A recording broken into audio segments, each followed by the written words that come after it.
Quero convidar você a abrir a sua Bíblia no Evangelho de João, capítulo 12. Evangelho de João, capítulo 12. Nós vamos ler a partir do verso 37.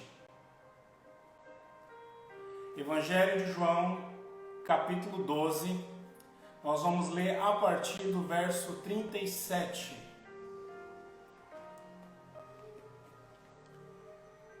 A palavra do Senhor fala assim: mesmo depois que Jesus fez todos aqueles sinais milagrosos, não creram nele. Isso aconteceu para se cumprir a palavra do profeta Isaías que diz: Senhor, quem creu em nossa mensagem e a quem foi revelado o braço do Senhor? Por esta razão eles não podiam crer, porque, como disse Isaías em outro lugar, cegou os seus olhos e endureceu o seu coração, para que com os olhos não vejam, nem entendam com o coração, e nem se convertam, e nem tampouco que ele os cure. Isaías disse isso porque viu a glória de Jesus e falou a respeito dele. Ainda assim, muitos líderes dos judeus creram nele, mas por causa dos fariseus, não confessavam a sua fé, com medo de serem expulsos da sinagoga, pois eles preferiam a glória ou a aprovação dos homens e não a glória ou a aprovação de Deus. É interessante, muitas vezes nos nossos dias, nós estamos ouvindo mensagens, as pessoas estão tendo acesso, como nunca em outrora, a diversas e diversas lives, a diversas e diversas ferramentas de mídia, onde a palavra do Senhor tem sido pregada, onde a palavra do Senhor tem sido revelada. Não há mais desculpas na nossa geração de você não ter acesso à palavra de Deus. E é interessante também que nos nossos dias as pessoas não estão crendo no mover e na manifestação de Deus.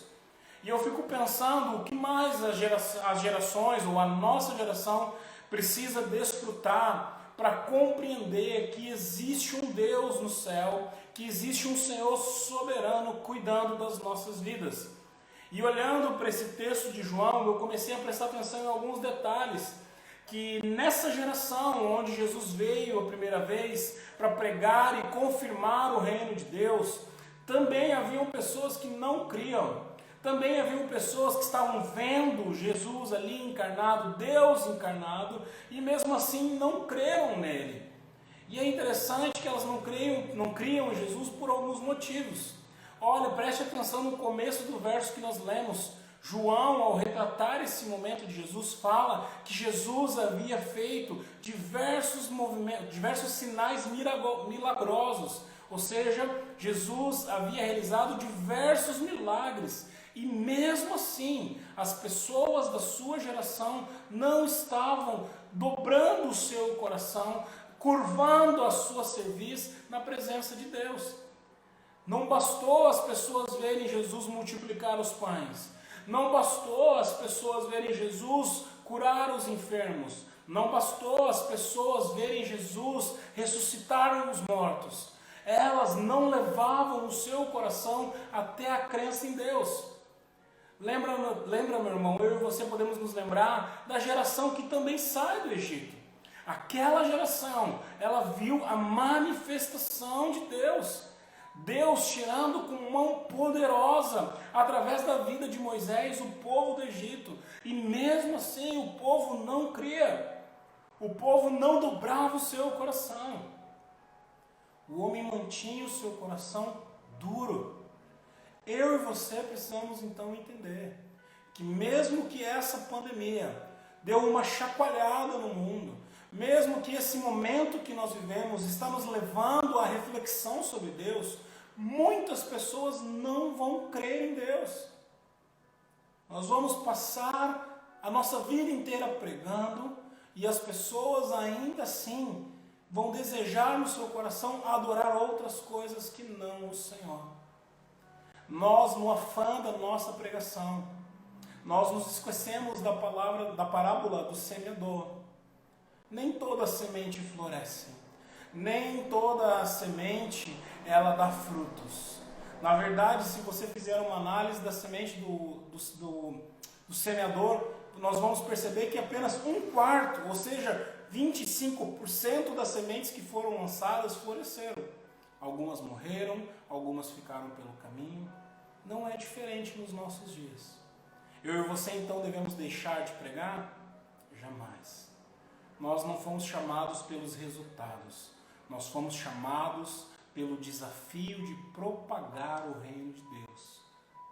Nós não somos responsáveis pelas pessoas que creem. Nós não somos responsáveis pelas pessoas que aceitam a Cristo Jesus. Isso é papel do Espírito Santo e não está em nós. Nós precisamos lidar então com essas frustrações de pessoas das quais nós pregamos o Evangelho, nós temos bom testemunho diante das pessoas e mesmo assim o coração dessas pessoas estão duros. Duros. O Espírito Santo não liberou, o Espírito Santo não destravou, mas não deixe de pregar. Um outro motivo que Jesus dá para as pessoas não crerem é o medo, é o pavor social, ou seja, você viver Cristo, mas ficar pensando o que as pessoas vão pensar ao seu respeito. Muitos nos nossos dias aprendem alguns jargões evangélicos, aprendem a dizer algumas palavras cristãs, porém não vivem um relacionamento com Deus. Bastou esse momento de crise social que nós estamos vivendo para percebermos Deus separar o joio e separar o trigo, separar as pessoas que realmente estavam vivendo uma vida com Deus das pessoas que tinham uma vida superficial com Deus. Nos dias de Jesus, as pessoas temiam muito mais os fariseus do que Deus. Preferiram não seguir a Jesus Cristo, não guardar os seus princípios, não guardar a sua palavra, por medo do que os líderes religiosos da sua geração fossem pensar ao seu respeito. Quantos na nossa geração vivem assim? Não têm uma vida com Deus porque temem a repercussão dentro da sua família. Não vivem uma vida com Deus porque temem a repercussão social. Não vivem uma vida com Deus porque temem aquilo que as pessoas vão pensar a seu respeito. Meu irmão, eu e você precisamos lembrar. Não existe ninguém, não existe nenhuma situação, não existe nenhum momento, não existe nada que seja maior ou melhor do que a relação que eu e você podemos ter com Cristo Jesus. Depois eu convido você na sua casa a continuar lendo a partir do verso 44. Jesus então, diante dessa situação, fala para os seus discípulos que aquele que cresce nele estaria também crendo naquele que o enviou. Ou seja, não tem como nós termos uma vida com Deus se nós não tivermos uma vida com Cristo. Por isso que esse jargão, eu creio em Deus, ele não é o suficiente para uma relação com Deus, porque a relação com Deus nós só temos através de Cristo Jesus.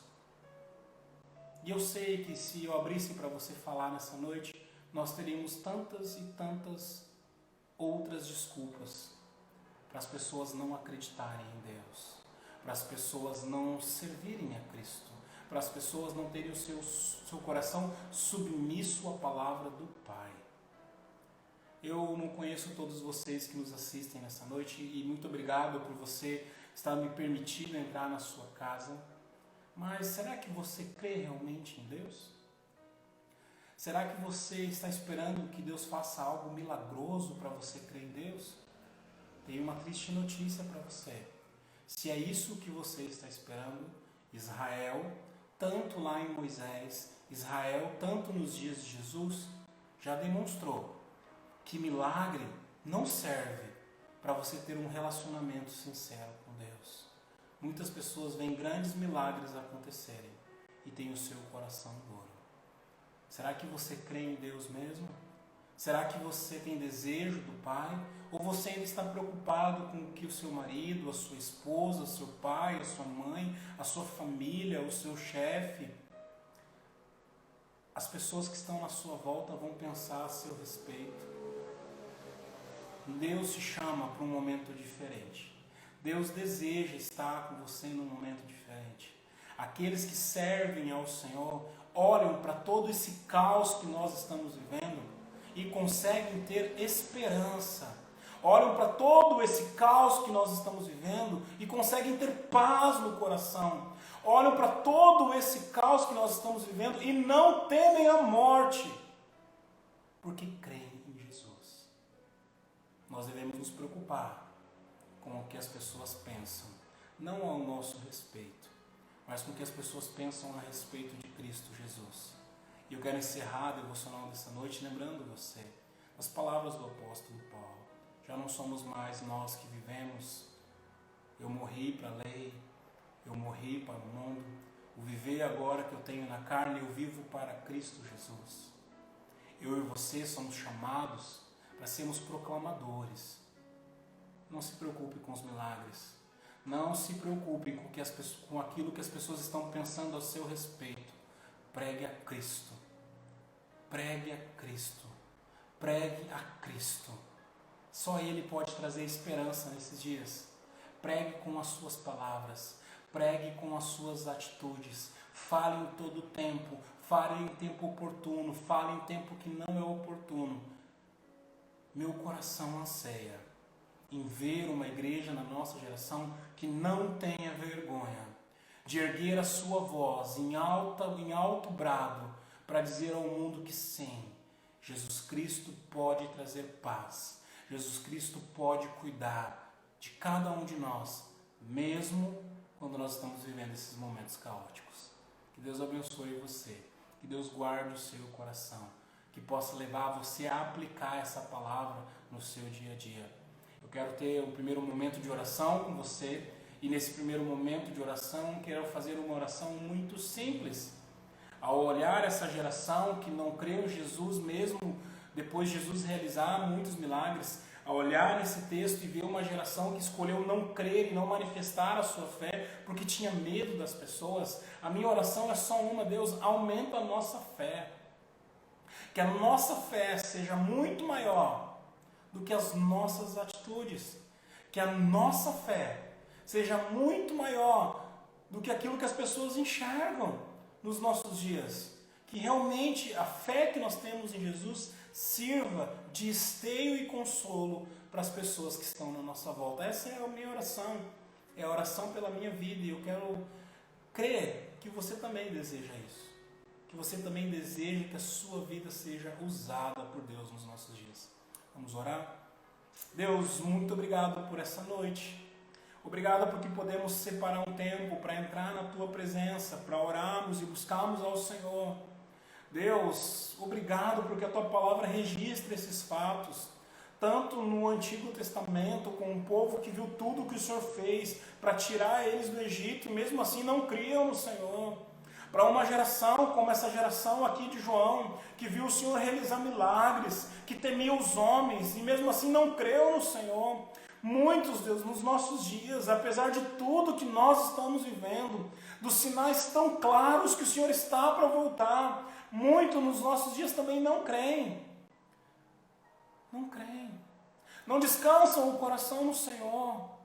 Por isso eu quero pedir ao Senhor, aumenta a nossa fé. Aumenta, Deus, a nossa esperança.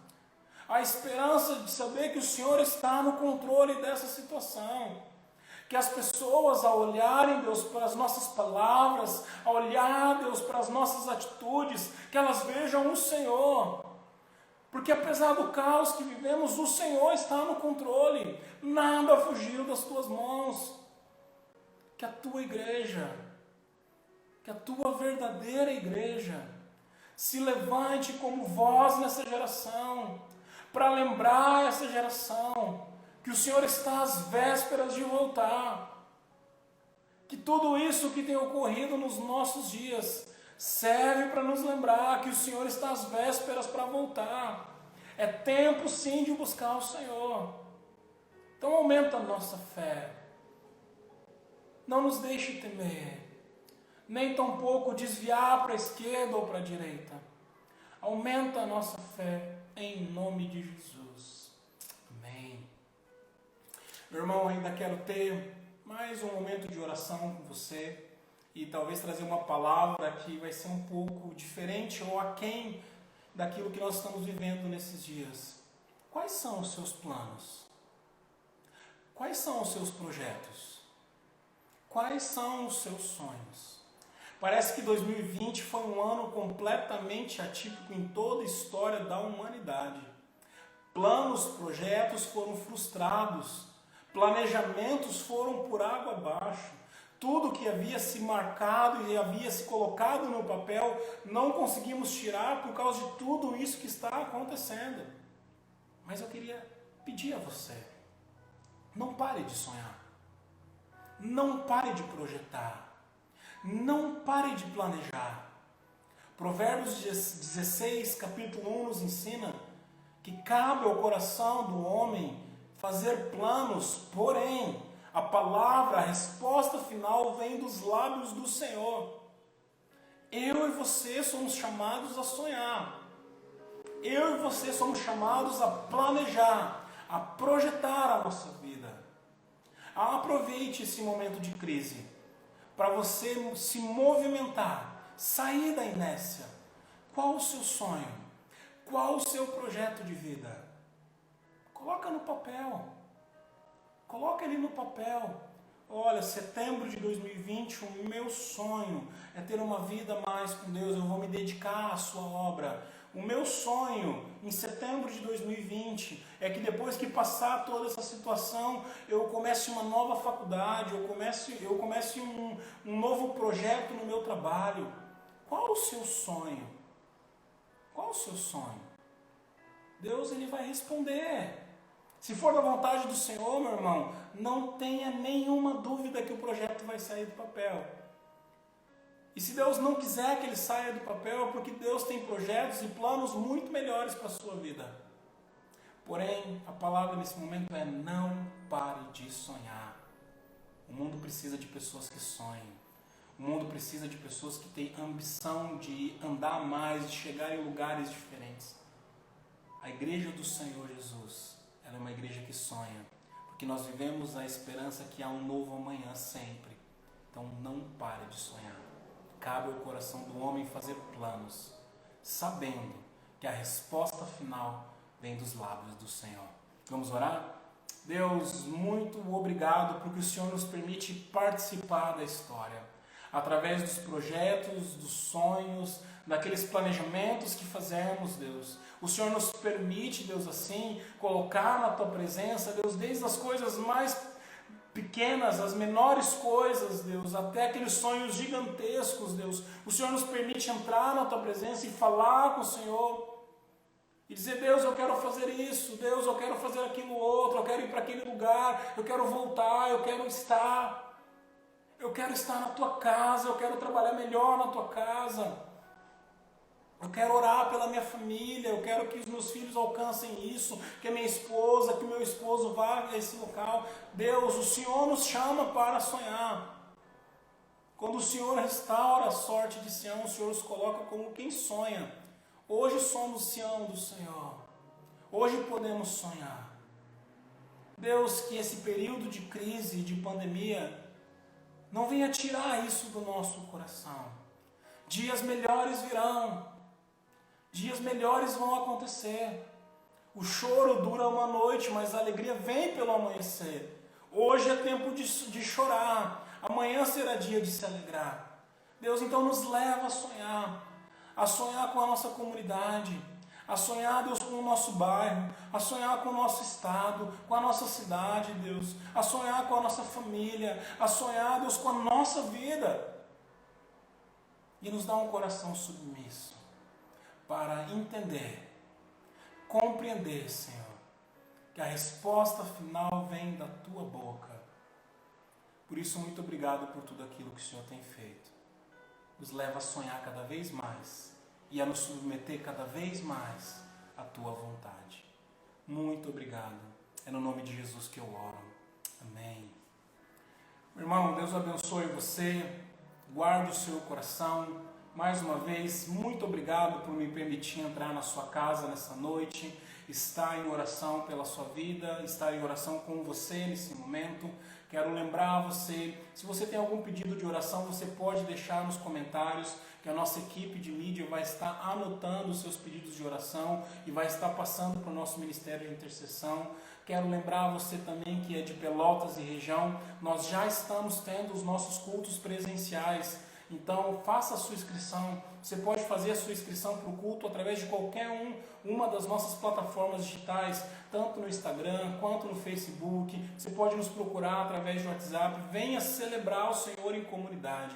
Quero também lembrar você do desafio que estamos fazendo de arrecadar as cestas básicas. Meu irmão, vamos ser bênção do Senhor para abençoar, transformar vidas.